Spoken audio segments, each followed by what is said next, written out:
নাটোরের লালপুরে বৈধভাবে ইজারা নেওয়া বালুমহাল থেকে বালু উত্তোলনে বাধা দেওয়ার অভিযোগ উঠেছে এক বিএনপি নেতার বিরুদ্ধে। ইজারাদারদের দাবি, পাবনার ঈশ্বরদীর এক বিএনপি নেতা ও তার সহযোগীরা মোটা অঙ্কের চাঁদা দাবি করেন। চাঁদা না পেয়ে নৌপথে বালু পরিবহনে বাধাসহ অস্ত্রের মহড়াও দেন তারা। এরপর থেকে বন্ধ হয়ে যায় বালু উত্তোলন। এদিকে তদন্ত করে ব্যবস্থা নেওয়া হবে বলে জানিয়েছে প্রশাসন। নাটোর প্রতিনিধি নাসির উদ্দিন নাসিমের তথ্য ও ছবিতে ডেস্ক রিপোর্ট। দেখে সিনেমার দৃশ্য মনে হলেও এটা আসলে পদ্মা নদীর বালুমহালে সন্ত্রাসীদের মহড়া ও গোলাগুলির দৃশ্য। এমন দৃশ্য সামাজিক যোগাযোগ মাধ্যমে ছড়িয়ে পড়ায় আতঙ্কে স্থানীয়রা। ভয়ে পদ্মায় নৌকা ও সাধারণ মানুষ আর চলাচল করছে না। চলতি মাসের ৩ জুন নাটোর জেলা প্রশাসনের কাছ থেকে বালুমহালের ইজারা পায় একটি প্রতিষ্ঠান। এরপর তারা বালু উত্তোলন করতে গেলে পার্শ্ববর্তী পাবনা জেলার ঈশ্বরদীর এক বিএনপি নেতা ও তার সহযোগীরা প্রতিদিন ৫ লাখ টাকা করে চাঁদা দাবি করেন বলে অভিযোগ উঠেছে। ইজারাদারদের অভিযোগ, নদীতে সশস্ত্র মহড়া দিয়ে বালুবাহী নৌযান চলাচল বন্ধ করে দেয়া হয়।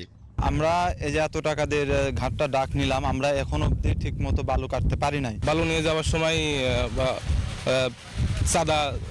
তারা চাঁদা দাবি করে যে দিনে ৫ লক্ষ টাকা চাঁদা দিতে হবে। এত অত্যাচার অনাচার মেনে নেওয়া যায় না।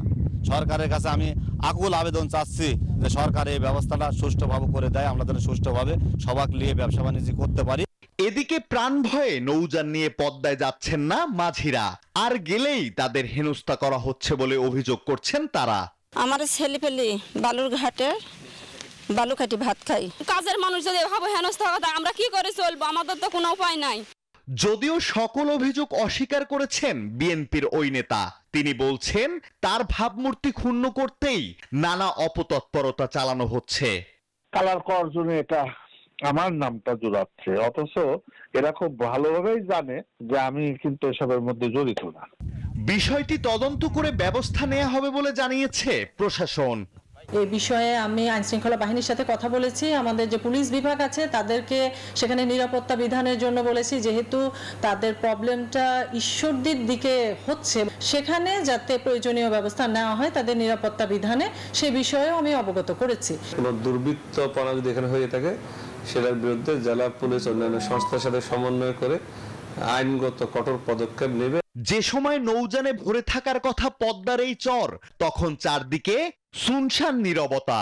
দ্রুত এই অচল অবস্থা নিরসনের দাবি জানিয়েছেন ভুক্তভোগীরা। আলহাদি খান, ডেস্ক রিপোর্ট, নিউজ 24। বান্ডেল থাকলে প্রতি সেনমানিতে টাকা বাঁচবে। বিকাশ সেনমানি বান্ডেল কিনে জিতুন প্রতি লেনদেনে।